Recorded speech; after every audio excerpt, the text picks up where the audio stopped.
There was a time where I felt very overwhelmed with a complex project. Pretty much every day, it felt like there was too much stuff to do and too little time to get things done. And if it weren't because of one simple strategy, I don't know where I would be today. My website design wouldn't be live if it wasn't because of this one little thing. Maybe you have a critical project too, but it's so daunting that you feel paralyzed. You don't know where to start. But the good news is you can apply this simple technique to any project you're feeling overwhelmed about. I'm gonna show you a method you can use right away to fight overwhelm and regain your clarity. Hey friend, and welcome to the channel. If you're new here, I'm Dan, and in this channel we explore the strategies and tools to become more effective and productive. So if you're anything like me and you're always eager to learn how to work smarter, please consider subscribing to the channel. And now let's continue with this video. When it comes to big projects, you may already have a vague idea of what you need. I know this happened to me.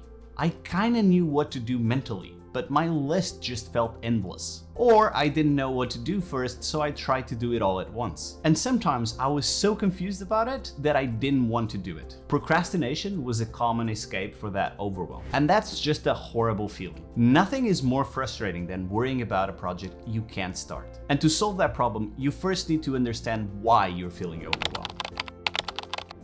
Being overwhelmed simply means you have a full brain. I found that when all my thoughts are disorganized, I feel unclear on what to do next. And the default response to that is to either procrastinate or do nothing. And that's when I stumble with the obvious solution. If I wanted more clarity, I had to dump out every thought that was bothering my brain. And only after emptying those thoughts, I could think clearly about the ones I actually needed. And as soon as I did that, I felt crystal clear again. And this technique is called a brain dump. All you need is a piece of paper and a few minutes a day.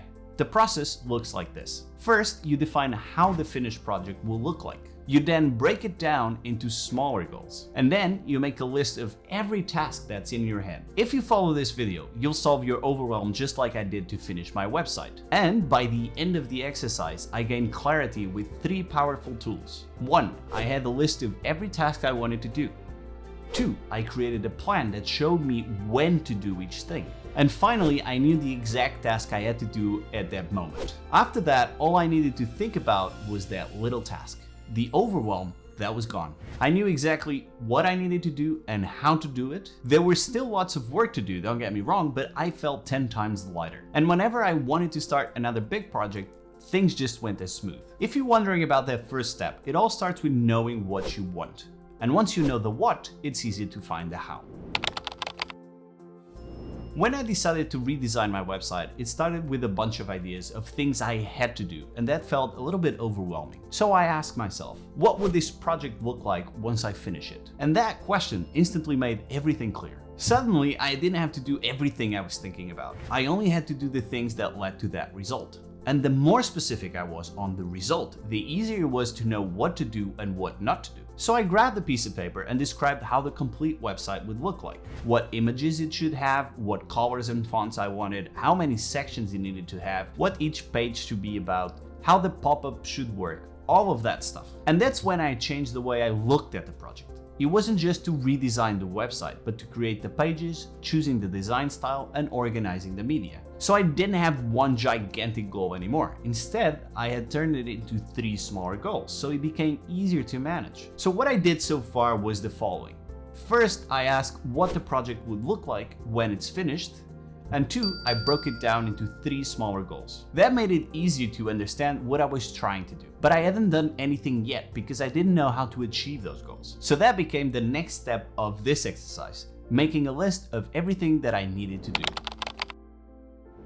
I didn't know what to do, so I took another paper and wrote down every possible thing I could do. I wrote and wrote until every thought I had appeared on that piece of paper. And when I was finished, all my worries were on that list. It wasn't an abstract thought anymore. Everything was exposed in a visual format. But creating the list wasn't easy. I really struggled with this exercise because I wasn't sure of what to add. And among the confusion, I came up with one simple question. I asked myself how I would work if the project were easy. I was trying to understand the simplest way to get to the finish line, and it turned out to be the smart move. Because you see, I'm a very ambitious person. I have high standards when I work. And although it sounds like a good thing, it can also be a weakness. When I was designing the website, it started simple, but according to my expectations, a big project had to come from big efforts. The simple plan felt too easy, so I overcomplicated things. But once I realized my mistake, I made that question and it helped me get out of this trap. So I kept writing on the list until it became too long. The time frame I gave myself for the project was months long, but definitely not long enough to fit everything from that list. Now that I knew what to do, I needed speed. So then I used another question. How would I work if I had to finish the website in 1 week? I had to figure out how to pack 3 months of work into 7 days without working crazy hours. And naturally, that made me think twice about what tasks were actually important. So everything that didn't move the needle didn't make it to the list. And that's how I filtered out what was important and what was not. Up until this point, what I did was asking the right questions and listing all the tasks that could help me to complete the project. So to think how you work if the project were easy, and how you'd organize if the project were due in a week, and with that in mind, create a list with all the tasks you can think of. Creating this list certainly was better than nothing, but there wasn't enough to regain my clarity. I divided my big goal into 3 parts, and I created a long to-do list. I needed to find a way to connect both and make them actionable. That's why I reviewed the list and compared it with my project goals. I didn't have the time nor the mental energy to take boxes off an endless list. It was so long that I was very close to giving up. The good news is, I didn't have to do everything from that list. Like I said in the beginning of the video, all that matters are the tasks that get the project done. So I reviewed my list with the 3 goals in mind. For each of them, I asked myself if finishing that task would make progress towards some of these goals. So for example, if task number 15 helped me with goal number 2, I would write that task below the goal. Some tasks didn't contribute to any of my goals, so I didn't add them to my plan, but I kept them on the list in case I needed them later. Once I went through all the items, my plan had taken shape. Now, each of the 3 goals had a list of tasks below them. So I had one column for creating pages, another one for design style, and another one for organizing media. I did take care of the list, but that doesn't necessarily mean that those tasks will achieve my goals. Just to make sure, I looked at each column and wonder whether it's enough to meet the objective. If it's a no, I'd research and try to find what else I should do. So the overall process looked like this. First, create one column for each of your goals. 2, review your to-do list. If it helps you to achieve one goal, copy that task under that column. 3, for each column, ask yourself if the tasks you listed are enough to achieve the goal.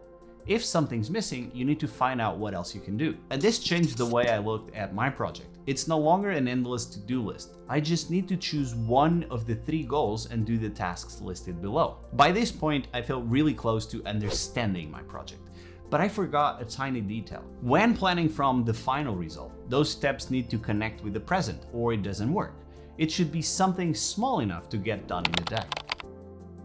I had the plan, but I didn't have the how yet. So I reviewed the tasks I added to each column. If a task was too long, abstract, or complex, I'd break it down into 1-day tasks. And after I did that with every item, the project became clearer than ever. And that was it. I had everything figured out. Everything except for one question. Where should I start? So I read my 3 goals again and chose the most important column. From here, I highlighted the 3 most critical tasks for that goal. And with that last step, my overwhelm disappeared. That's where the brain dump magic happened. So it was convert all your tasks to 1-day tasks, pick the most important goal, and highlight the 3 critical tasks for that goal. As for why I chose 3, it was for efficiency. If I can do task 1 for some reason today, at least I can work on task 2 or 3 in the meantime. The point is this, I only have a few things to worry about and not 100. And to keep it this way, it's vital to keep updating the plan. Brain dumps work because the brain relies on the notes I take. But if I stop reviewing this data, it will stop working and I'll feel confused again, because the brain cannot trust an outdated source. The good news is, the maintenance is far simpler than the setup. After finishing those tasks, it's very common to find other ideas that I missed on the first brain dump. So on the next one I do, I add that task to the list and see if it makes sense into my plan. So after I finish my 3 tasks, I can come back to the plan and pick another 3. And then all I do is repeat the process until the first goal is complete. And then I move on to the next goal. It all comes down to creating the plan, updating the list, and choosing 3 tasks. And before I knew it, I had redesigned most of my website. It's really crazy how simple things can become with such a simple strategy. It took some time to set up, but not nearly as much as the time I'd have wasted if I were still overwhelmed. That's how brain dumps have helped me finish the website, and how they've made big projects fun again. Instead of feeling overwhelmed, I feel excited because I know what to do and how to do it. And now you know how to use brain dumps to do it for your projects. It's the magic of making complex projects simple, or at least saves you a lot of headaches. If you like this video, you'll also like this other video where I talk about smart decisions. Doing too much can be overwhelming, especially when you get poor results. But if you improve the quality of your decisions, you improve the quality of your life. So go watch it right now, and I'll see you on the next video. Bye bye.